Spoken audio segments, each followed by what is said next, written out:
Welcome back, everybody, to A Man, a Van, a Plan. And for the last several weeks, I've been working on my newest van build out, dubbed Van Lantis Morissette by my son. I've installed some subfloor, run some electrical, and installed some overhead cabinets. Today, we're going to work on a two-person bench seat. So for the bench seat, what we're going to do is we're going to use a lot of rabbet joints and dado joints and even some lap joint. No. We're going to use pocket screws. Actually, this bench seat is real easy to make. It's actually real fun to make. I like making them. It's just a basic box. And for this one, because it's going to have to bear some weight, maybe even up to, it could be up to 400 pounds if you've got two good sized guys, two of me, for example, sitting on it. What I like to do is I like to build the exterior of the box first, and then I like to build the interior of the box. It sounds a little goofy, but I'll show you what's going on. I have mapped out all of my measurements right here. This bench seat is going to be 44 inches long by 19¼ inches deep by 16½ inches tall. So let's get to it. All right, I've got all of my pieces cut out, and now, as promised, we're going to get to some pocket holes. Once again, I want to try to hide as much as I can with these. So I'm going to put all the pocket holes I can on the inside. So I'm just marking out where I want all of my pocket holes. For me, this is a side piece, so my long front and back pieces are going to go on the insides of these. So all I want is pocket holes to go down into my subfloor when it's time for that. I don't need any on the sides, I don't need any on the top. Just down on the bottom. So I've got those marked out. Now I want to think about my front and back pieces. And I know that these are going to get attached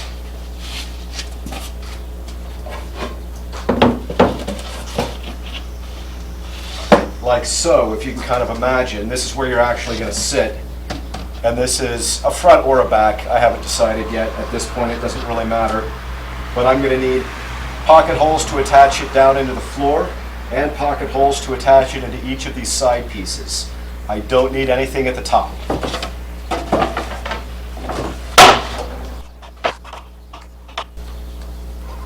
And then I need the same thing on the other piece.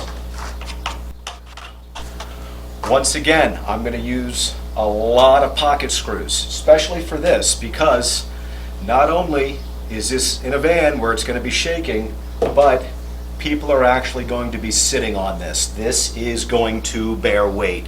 So I want to make sure it's good and strong. All right, time to cut some pocket holes.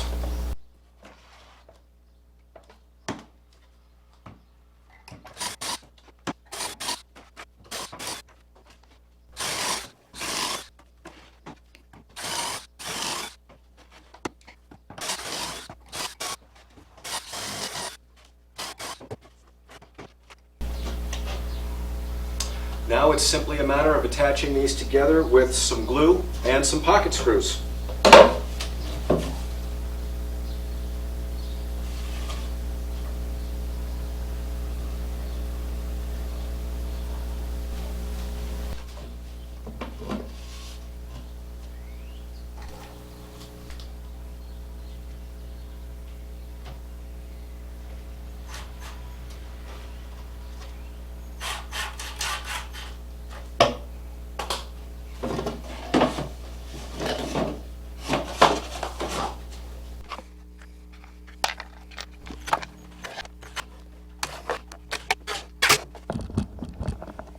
Okay, we'll do the other side and then put the back on.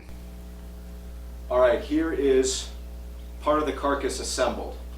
Now, what we want to do next is we want to cut the top to size, the part that you're actually going to sit on, and then again, because this is going to be weight bearing, we want to add some more support to this.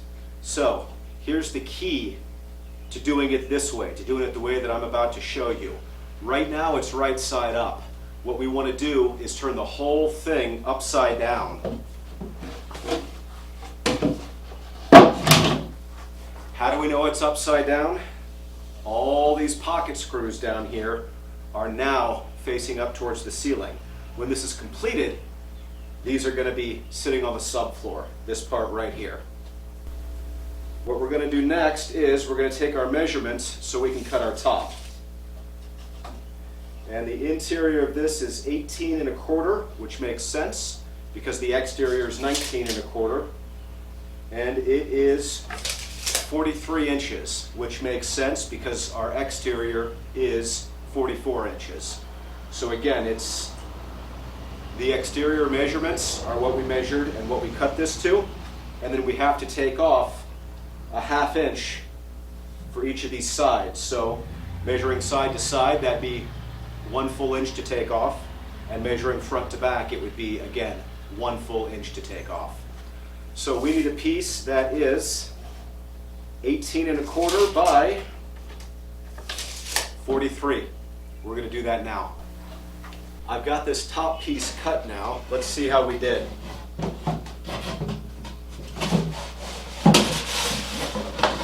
Ah, perfect.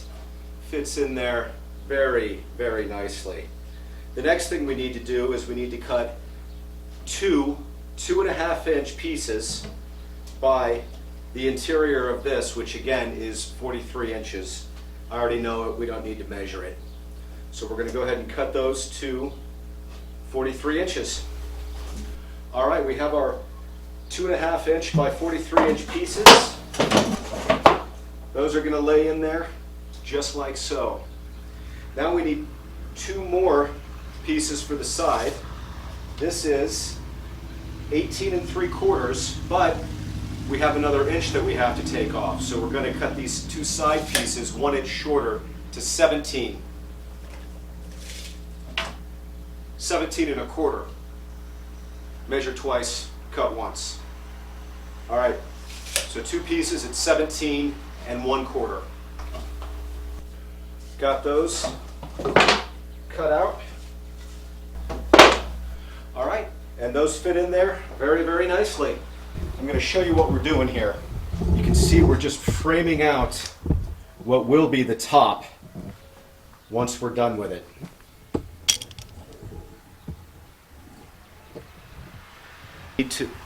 Next, we need to glue and finish nail those trim pieces in. All right, I've got glue on all 4 pieces. Now I'm going to set them in there.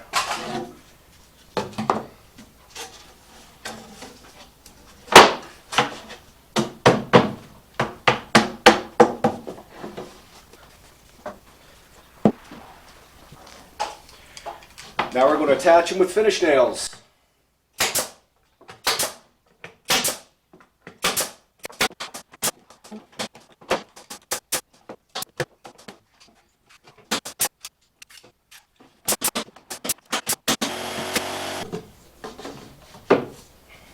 Next, what we're going to do is cut 2 legs for each corner to length.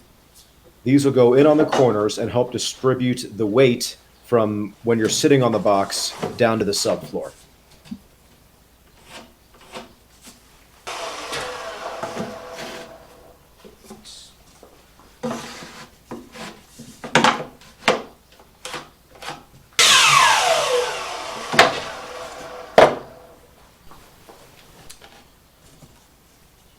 Next, we'll take some glue and some 1 inch finish nails and attach the legs to the inside of the box.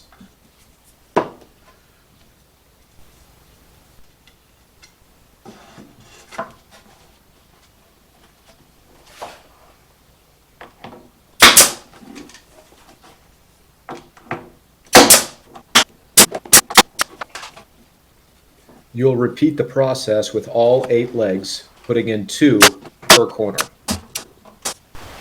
Here's my finished box, and you're about to see why I like to do this part upside down.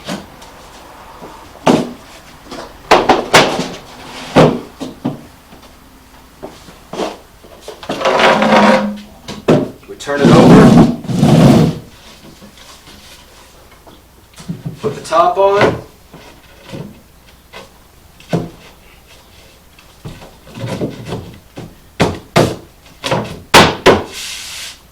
and it fits in there perfectly. Now, I've cut 4 more supports that are going to go in here after I decide which side's the front, which side's the back, and after I cut out for the furnace. So those will go in the inside right there to give this even just a little bit more support. But as you can tell right now, I'm a little over 200 pounds.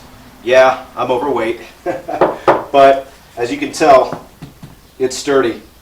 These little blowout areas here, I'm not worried about because we're going to get some trim on this at the end and you won't even know that they're there. Alright, let's take it inside and see how it lines up, and we'll probably go ahead and cut out for the furnace now. Alright, so it's kind of tight quarters in here. Not sure how well you're going to be able to see this, but when this is finished, there's going to be a piece of plywood sitting in right here, running this way. So I've taken that into account, and I've drawn a line right where that plywood's going to go. I'm going to measure from here, this line, over to the bottom of my platform, and give myself about 1/8 of an inch wiggle room. Then I'm going to measure from here over to the bottom of the platform on this side, and again give myself about 1/8 of an inch wiggle room.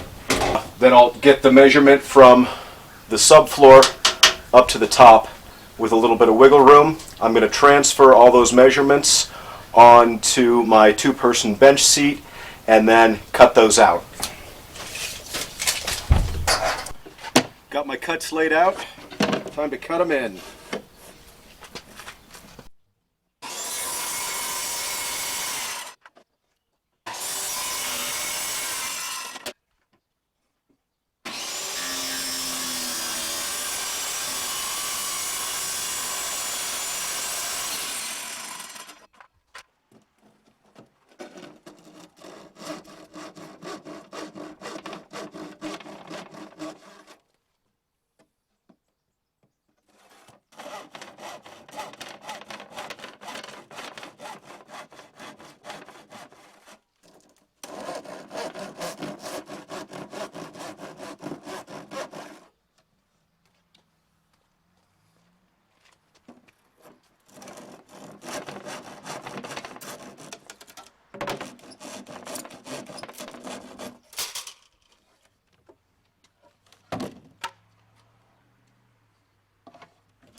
Same thing on the other side.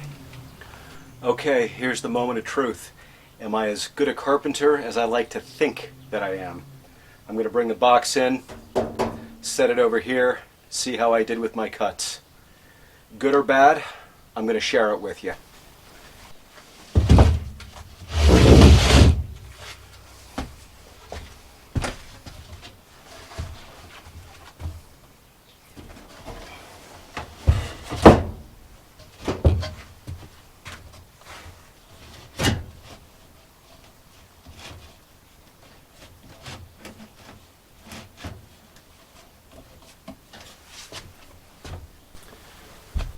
Hey, I'm actually happy with that.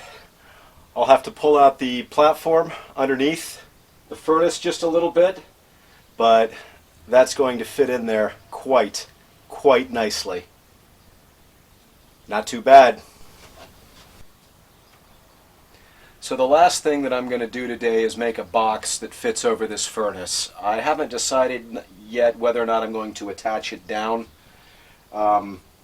This area in here can be used for storage, but I don't want anything making contact with the actual sides of the furnace. That would be bad. So I'm just going to make a box. You should know how to do that by now. I'm not going to run you through that, but I will show you when it's all completed. And through the magic of some editing, there it is. Just an easy box on top. I may trim it out here later on. I haven't really decided yet, but this is going to protect whatever you're storing in here from the furnace and vice versa. So the last thing I'm going to do today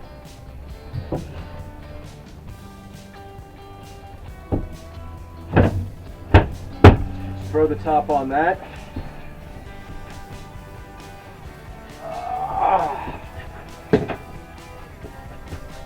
And relax. Hey everybody, as always, thanks a lot for coming along. I appreciate you watching. Remember to keep adventuring, keep building, and we'll see you on the next one.